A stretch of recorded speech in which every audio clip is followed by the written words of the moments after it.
I did it again. I completely forgot to take off the intro and put myself on. Hello, ladies and gentlemen. Welcome to another episode of Jolly Talks. It's just Jake Jollymore. That is me talking.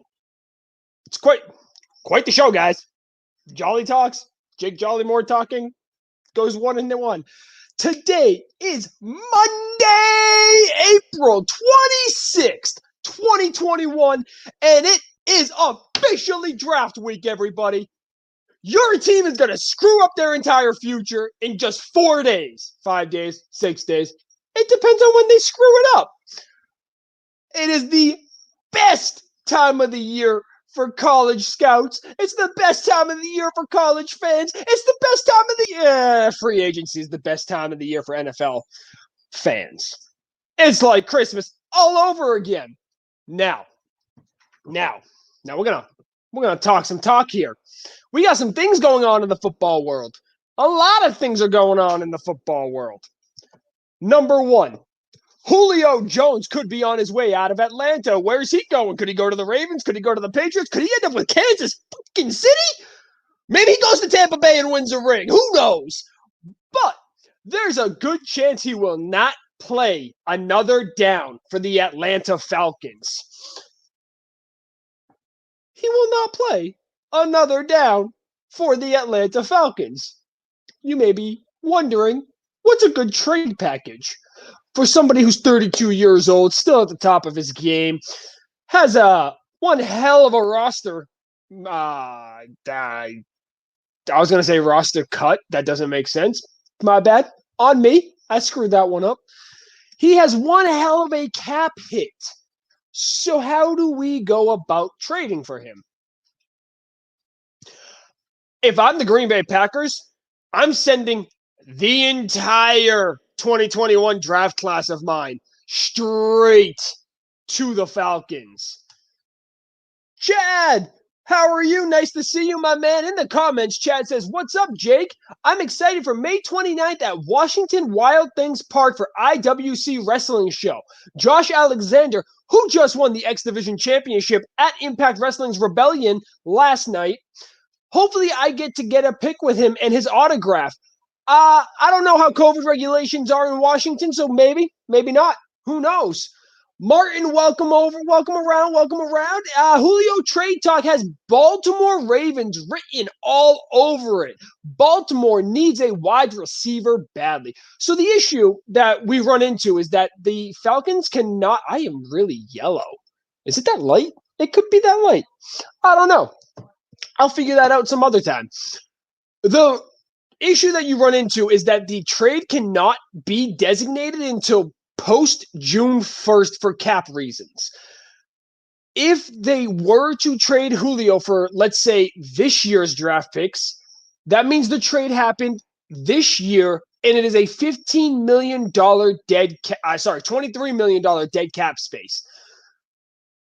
They can't get any picks in the 2021 NFL draft for Julio Jones if they're going to trade him post, not pre, post June 1st. Tim Tobin, how are you? Nice to see you, man. Glad you could join us tonight. The question becomes, do they want to take that cap hit and just ship him out of town and worry about it later, or are they going to wait for that June 1st?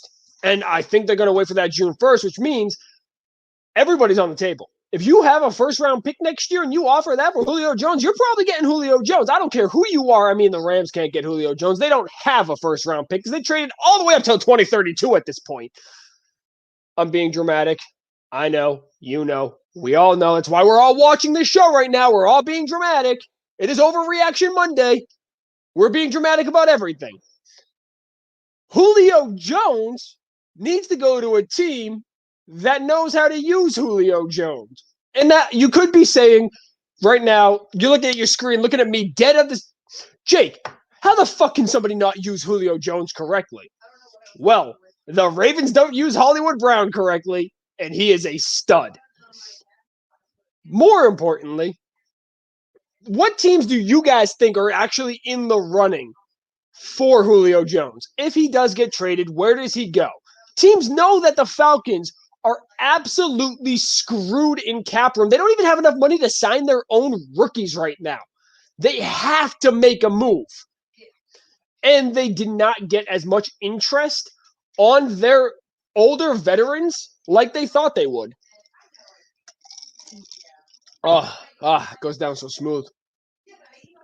Martin says, if not Baltimore, Baltimore does make the most sense. Green Bay's his favorite. The problem is I don't see Green Bay ever pulling the trigger on that, and also they are strapped for cap. And Tim says the Seahawks. I don't think the Seahawks need Julio Jones. I mean, the Chiefs probably could use him. They seem to need to replace Sammy Watkins. Somebody like the Baltimore. Tampa Bay Buccaneers don't need Julio Jones, but if he wants to go ring chasing, I just don't see them trading to in division. That's highly unlikely to happen. If I am currently sitting in the GM chair in, I don't know, New England, solid team. You got two solid number 2 wide receivers in Nelson Aguilar and Kendrick Bourne. You got 2 stud tight ends. You have a decent quarterback, and let's make it very clear. Decent quarterback is subjective. He did not have a good year last year. We all know this.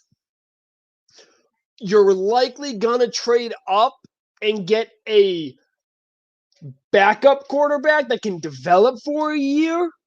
Julio Jones might be the move for New England.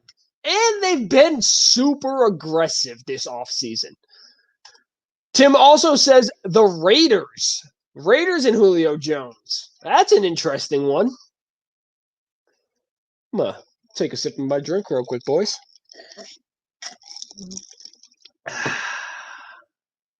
Can never go wrong with Jack Daniels, my guys.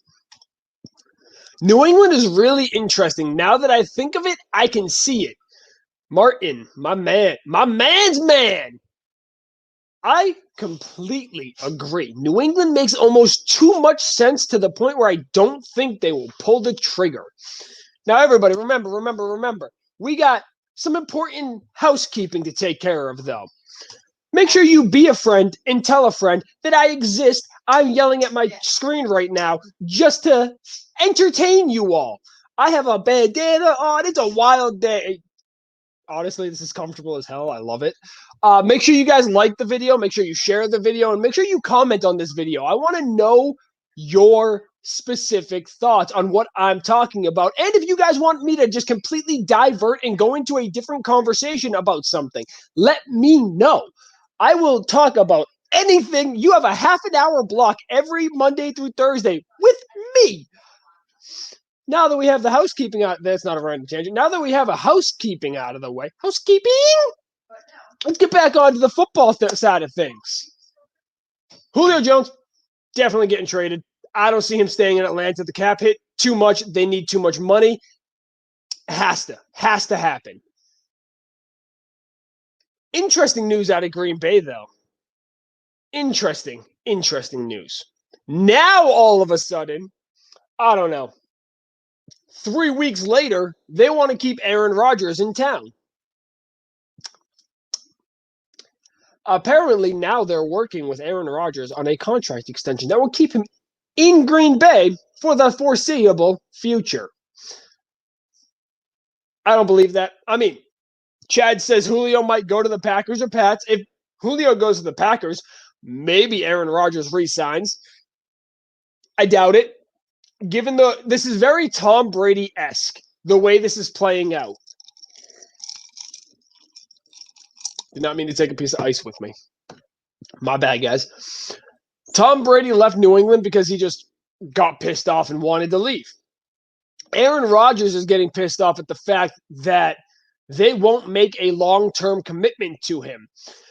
And at this point, it may be too late to make that long-term commitment. Aaron Rodgers may have already made up his mind that he wants out. And if he does, can you blame him? I want my boss to know I want to be there long-term. I would hope my boss wants me there long-term. So when you have the opportunity to make that happen and you don't, it's on you, guys. It's on the team. Oh, take a nice deep breath before we get into other things that I'm going to lose my absolute shit about. The NFL on this given week, you're going to hear more absolute bullshit come through your ears about potential rumors about who's going where, who's trading up, who's trading down, who's getting drafted at 3, who's getting drafted at 14. It's all gonna be bullshit until it happens. So don't get fooled by anything you hear. I'm gonna pivot real quick. I'm gonna pivot to the MLB.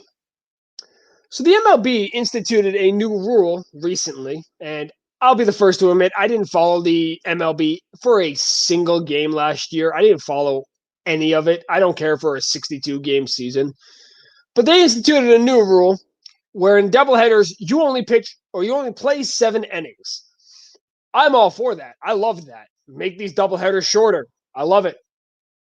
Make baseball games in general shorter. I'm all for it. But then you're going to sit there and tell me that if you go 7 innings and don't give up a hit, you don't get credited for a no-hitter because it's only 7 innings? You, as the league, changed the rules. Chad, I see your comment. I will get back to it after we talk MLB. You, as a league, changed your own rules to benefit the players, and now you're taking away one of the best, not prizes, one of the best single player stats a pitcher can get. Tectonic Gold, thank you for following us on our Twitch. It means a lot. I love you. Thank you so much. So how can you sit there and tell me that Madison Bumgarner throwing 7 innings gets a complete game and a shutout, but doesn't get credited with a no-hitter? Can anybody tell me how that makes sense? Anybody at all? I got nothing but time. Did he go the complete game? Yes. Did he shut them out? Yes. Did he not give up a hit? Also, yes. So why is it not a no-hitter? Because you only went 7 innings as per the MLB rules for a doubleheader. You can't change my mind. It was a no-hitter. Moving on, let's go back to the NFL, and Chad has a nice comment here. Chad, Jake, players want to go to single numbers on their jerseys, and I think that is absolute bullshit. I disagree. I don't care what number. I want to see a quarterback wearing 99 for all I care. It doesn't. Your number should not be restricted to quarterbacks get 1 through 19. Running backs get 20 to, I think it's 49. No, none of that makes sense. None of that matters. Let players just have a number. Shit, I was 78 in high school. Not high school, sorry, Pop Warner. My bad. Let's make that. It doesn't matter. Your number doesn't matter. Now, if you're going to be like Dalvin Cook, who thought about going from 33 to 4 because that was his high school number 4, the NFL said, hey, if you're going to change your number, we need you to buy out all our available inventory. And essentially, you just get a bunch of jerseys. I don't know why. It makes no sense. It's stupid. But Dalvin Cook would have had to pay $1.2 million for his own jerseys to switch to the number 4. His response to that was, nah, I'm good. I'll keep 33. Now, you may be asking why it was $1.2 million. That's because Dalvin Cook is one of the best-selling jerseys in football, whether you know it or not. Think about the zone coverage that the Minnesota Vikings have. You're looking at Montana. You're looking at potentially Utah. Obviously, you have the state they're in, Minnesota. You have the Dakotas. You have pieces of Wisconsin. They cover a lot of ground, and you got to think their available inventory means every stupid NFL fan zone store in every mall in America, they're going to have, and especially in that area, Dalvin Cook jerseys. Now imagine somebody, the number one top selling jersey last year was Tom Brady's Tampa Bay number 12. So Tom Brady, let's say, I want to be number one because I'm the fucking best. Now he's probably going to have to pay like, I don't know, $5.4 million. But somebody who's fresh out of college, Jeff Gladney for the Minnesota Vikings, for crying out loud, wants to change his number to, I don't know, let's go with 4. Just take the Dalvin Cook route. Then he's only going to have to pay maybe $100K. He's not going to have a lot of available inventory on stock. He doesn't sell well. They're not going to need a lot of available inventory on stock. I got to work on the voice box, guys. Oh, man. 5 days in, I'm already killing myself. I think letting players have any given number, I think it's fine. I don't see a problem with it. Let's players, I mean, Tom Brady's reaction to it was priceless. It's dumb. Okay, Tom, now you're not going to know who's blitzing you, a linebacker or a safety. Wah. In reality, you should watch the tape and already know who is what number, and it doesn't matter to you now. Boom. Wild concept. And I'm sure Tom Brady actually watches the tape. He just complained to complain.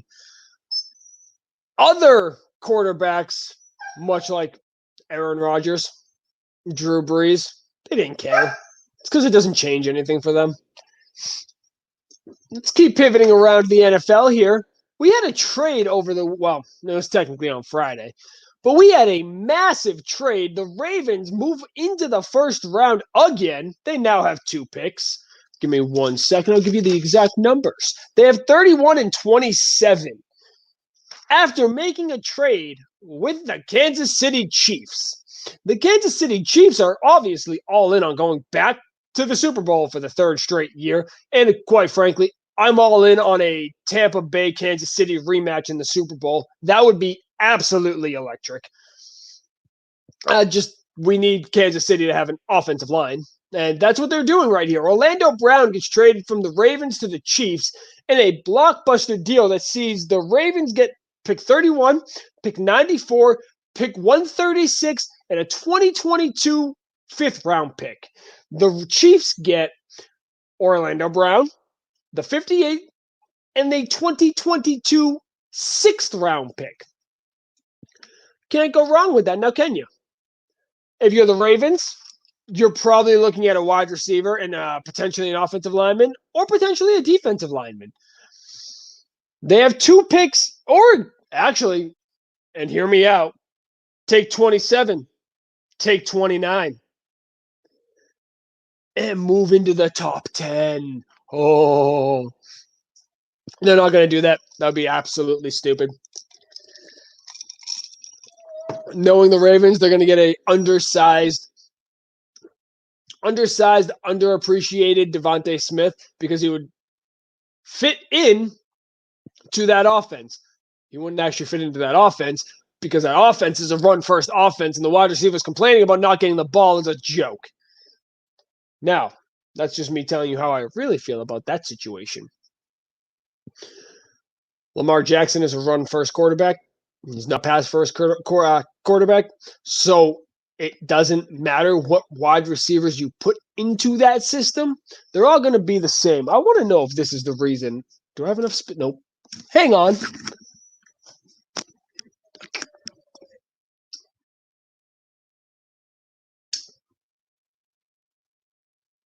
Yeah, okay. It is that light that is literally making me yellow. Got it. Had to get that figured out. It was bothering me. Now, what else can we talk about tonight? I don't know. Oh, yeah. There was a wild night in the UFC. A wild, wild night in the UFC. And I have a dog that is currently being extremely loud. My bad, guys. This happens sometimes. That's the joys of working from home. We're going to talk about that broken leg. I think we should talk about that broken leg. That broken leg was very, very similar, almost to a T, that Anderson Silva suffered 2 years ago. It was wild to see then. It was wild to see now. No matter who it is or what happens, it is astronomically wild. How do you, and I don't know if you guys saw the video, but how do you stand on it full force, not realizing you just snapped your leg in half and then just fall over? Of course, you're just going to fall over. You can't put weight on that leg. That makes sense. But he just, boom, boom. That one was over. Mastoval got taken out by Usman. Kind of expected that. Not the way in the fashion it happened, but I expected it.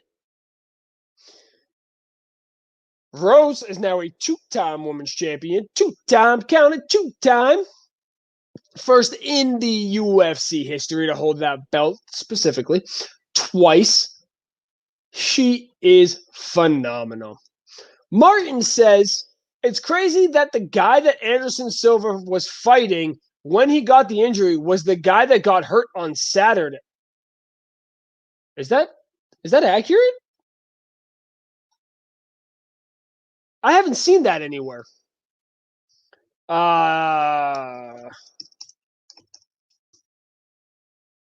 Give me a second. I'm fact checking that.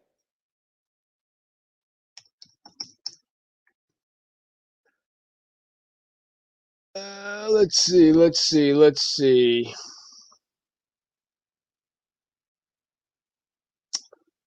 Go back over here, check the comments. Nope, nothing in the comments. That is, if that is true, that is faced Anderson Silva. See, it doesn't have. It says that he faced Anderson Silva. That's okay. That's going to be in 2013. Move to lightweight. 258. Injury. Okay. Yeah, well, that is. So the rematch took place, blah, blah, blah. At the start of the round, Weidman threw a heavy outside low kick, which Hall checked with his left knee. The check snapped Weidman's right fibula and tibia on contact.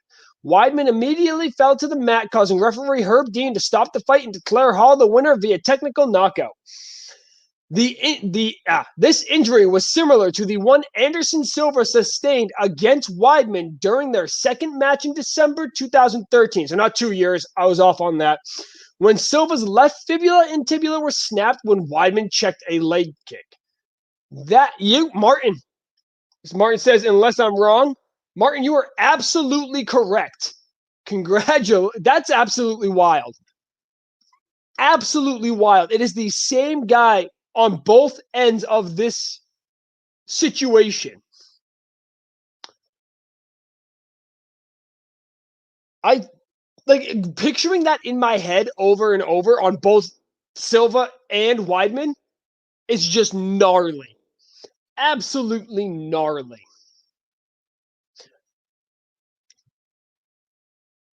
If the UFC put on events like that every single time from start to finish, it was a wild night. I'd pay for every single fight. Every single I don't follow the UFC as much as I used to, and I don't know half the fighters. I didn't know who Weidman was. But I would absolutely buy the fight and get to know these people. It was great. It was electric. I'm all for injury. Oh, Jake Paul and Daniel Cormier are having a face-off, and the entire crowd chanting, fuck Jake Paul. I mean, we can all agree, fuck Jake Paul. But for a crowd, an electric crowd, the first full stadium in any sports event, fully full. Martin says the next UFC pay-per-view is going to be an amazing card, and the card is going to be great. I mean, it better be. You have to follow that up. You have to continue. UFC put, I think it was, let's get the exact number just so I'm not wrong. The exact attendance was 15,269 people. Total gate was 3.3 million, and it took place in Jacksonville, Florida. Those 15,000 fans set out on a mission to prove that this needs to keep happening. And boy, oh boy, did it deliver. What do we got on UFC 262? We have Oliveira and Chandler, Edwards versus Diaz, Ferguson versus Darush, Cook again versus... Oh, this is a good card. If I'm recognizing names on the card, it is a good card. So, are you going to buy the card? That's the important question. Or are you going to illegally stream the card like Dana White's trying to stop? Dana White can't stop shit. Let's make that very clear.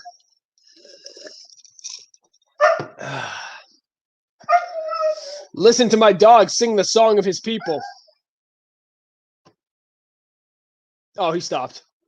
As soon as I say listen to him, he stopped. What a dick. My dog is a dick. We got about 4 minutes left here. 4 whole minutes. Number one, I'm up to something. I don't know what it is, but I'm up to something. I'm doing something, changing something.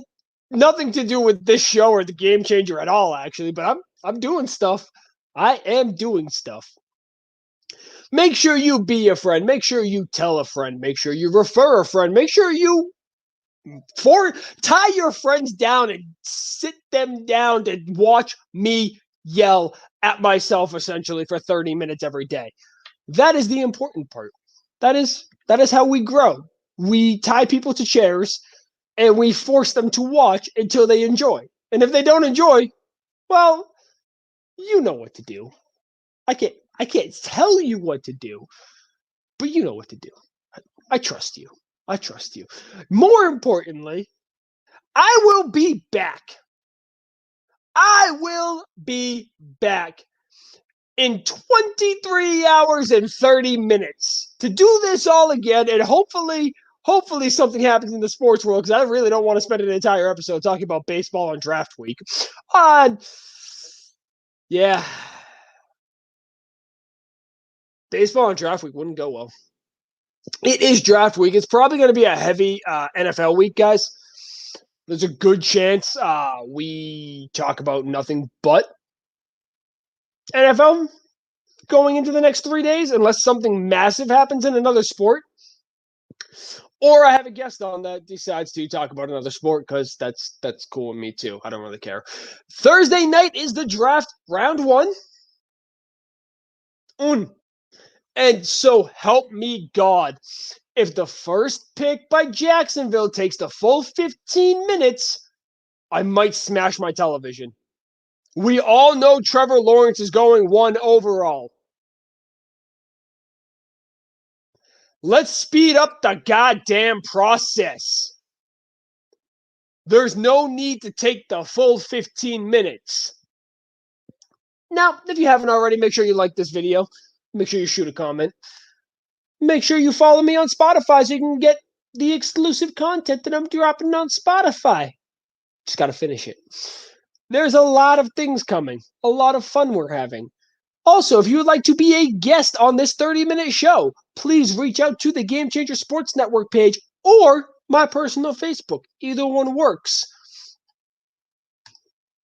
For the first 2 picks, there is no need for the full 15 minutes, says Martin. Martin, I couldn't agree more.